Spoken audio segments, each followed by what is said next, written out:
મિત્ર, પેલી રીંગે ફોન ઉપાડી લેવાય. મારી પાસે એટલો ટાઈમ નથી હોતો, 2 વખત રીંગ પૂરી થાય ત્યાં સુધી વગાડું.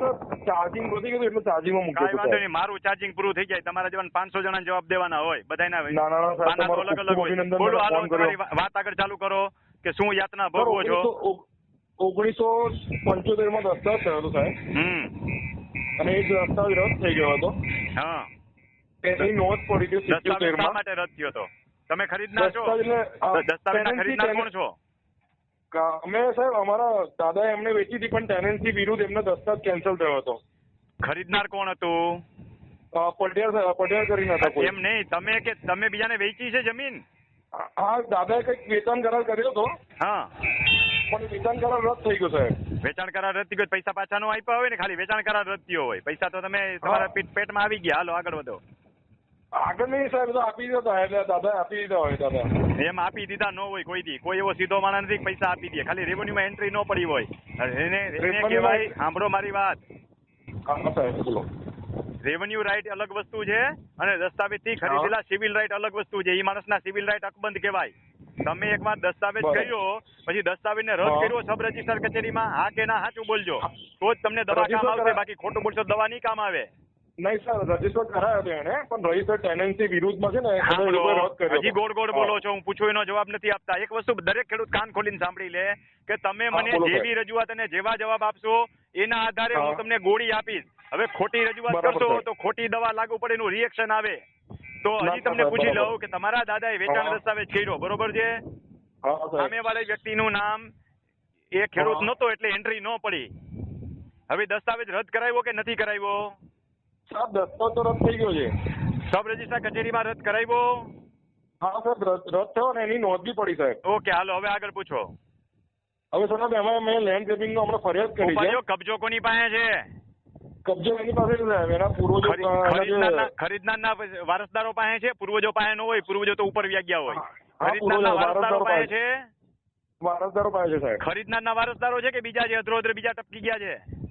બીજા છે સાહેબ, બીજા. એટલે પૂરું કયો ને યાર. હું ધૂણાવી દાણા નાખીને જેમ ભૂવો ધૂણાવે એમ ધૂણાવું નહીં. તમે સાચું બોલો. આવો મારે ટાઈમ છે. તમે તમારા કેસની તો હરકી રજૂઆત કરો. તમારા જે દસ્તાવેજથી ખરીદનારના વારસદારો છે ઈ અંદર છે કે બીજા છે? એ છે સાહેબ, એ અંદર છે. હમણાં એમ કીધું કે બીજા છે? ના સાહેબ, એટલે એના છોકરાના છોકરાઓ છે. પણ એ વારસદારો તો કહેવાય કે ન કહેવાય? બરાબર સાહેબ, બરાબર, વારસદારો જ કહેવાય. હવે આગળ બોલો. અને સાહેબ એમાં એક નોંધ બી એવી પડી હતી કે 500 રૂપિયા એમના પાસેથી કબજો અમે લોકો એ ટાઈમે લઈ લીધો હતો 68 માં. હા, બરોબર છે. 500 રૂપિયા એમની પાસેથી કબજો લઈને અમારે ટેનન્સી એની બી એક નોંધ પડી હતી. કબજો લીધા પછી તમારી પાસે કબજો કેમ નથી? એની પાસે પાછો કબજો કેવી રીતે આવ્યો? તો સાહેબ અમે વર્ષોથી વડોદરામાં રહી અને ગંભીરાની અંદર જમીન છે સાહેબ. હવે જમીન કિંમતી થઈ એટલે હવે તમે જઈ ગયા. તમારા દાદાને રસ નહોતો, બાપુજીને રસ નહોતો, છોકરાઓને રસ થયો કારણ કે હવે કરોડોની જમીન થઈ. સાચી વાત? હા પાડો, સાચી વાત. 5 ની શાંતિ. હા, એમાં ગોળ ગોળ બોલો માં. રમણીકભાઈ પાસે કોઈ ખોટું બોલી જ ન હોગે. ન બોલે ને. સાંભળો, હાકર પછાડે ને, આ ભૂવો હાકર પછાડે, સમજ્યા? એટલે ગમે એવો ભૂત હોય ને સાચું બોલે. તમારા જેવા કેટલાક ભૂતને મેં સાચું બોલતા શીખવાડ્યા.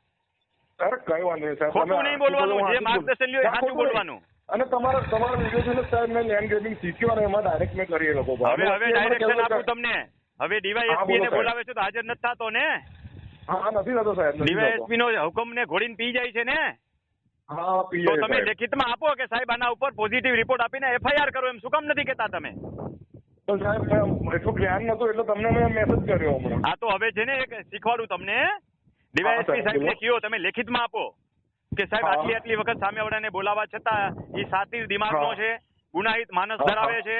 લેન્ડ ગ્રેબિંગમાં આની પહેલા પણ અનેક વ્યક્તિને ધાક ધમકી દબાણ આપી અને જમીનમાં ઘૂસી ગયેલાના અમારી પાસે અનેક સાબિતીઓ છે તથા સમાચાર છે. તથા આપ સાહેબ જેવા ડીવાયએસપી ક્લાસ 1 ઓફિસરના હુકમને પણ જો ઘોડીને પી જતો હોય તો આ કેવો ગુંડો હોય આપ નક્કી કરી શકો. તો આ બાબતે આપનો પોઝિટિવ રિપોર્ટ આપો એવી અરજ કરીએ છીએ. એમ લખો એટલે પોઝિટિવ રિપોર્ટ આપશે. હા સાહેબ, એટલું તો મૂકી જ દઉં છું. અને તમે મને પૂરું કહો ને તો હું એને છાડા કેમ કરાવવા, ડબલે જાતો કેમ કરી દઉં, એની દવા આપું. પણ પેલા કેસ મારે આખો સમજવો પડે. ના સાહેબ, બરાબર. હું તમને સાહેબ નોંધની નકલો મોકલું છું એવું હોય તો. ના, એવું કઈ હું વાંચીશ નહીં. તમારે જરૂરિયાત હોય તો તાલીમ કેમ્પમાં આવો શીખવા.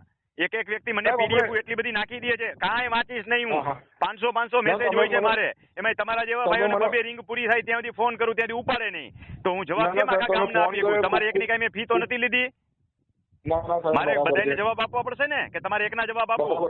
બરાબર સાહેબ, બરાબર સાહેબ. આટલો જવાબ તમને આપી દીધો. તમારો ખૂબ ખૂબ આભાર સાહેબ. આટલો હા, જવાબ આપી દીધો. આગળ માર્ગદર્શનની જરૂર હોય તો વિડીયો તાલીમ ગામના સાંભળી લેજો, અનુકૂળતા હોય તો આવજો, બધા ડોક્યુમેન્ટ જોઈ દઈશ. ચોક્કસ. અત્યારે ચોક્કસ, પોઝિટિવ સાહેબ, રિપોર્ટ તો જય કરાવવો જ ખાસ. હા, ચોક્કસ સાહેબ, ચોક્કસ. ભલે ભાઈ. કાગળિયા એટલે નથી વાંચતો પહેલા કે માણસો પીડીએફ ને કંઈક મોકલી દે છે. આ મહિનામાં 2 વાર મારો મોબાઈલ હેંગ થયો, ના સાહેબ. એટલે પીડીએફ કોઈની વાંચતો જ નથી હું. DYSP ને ખાલી અરજી આપવાની કે સામેવાળો આપતો નથી જાય. મેં ઘણું બધું બોલી ગયો. આ ઓડિયો પણ યુટ્યુબ માં મૂકીશ, ત્યારે સાંભળી લેજો. બીજી વાત તો કેવી રીતે બોલું આખી વસ્તુ. ના સાહેબ, કોઈ વાંધો નહીં સાહેબ. ભલે ભાઈ.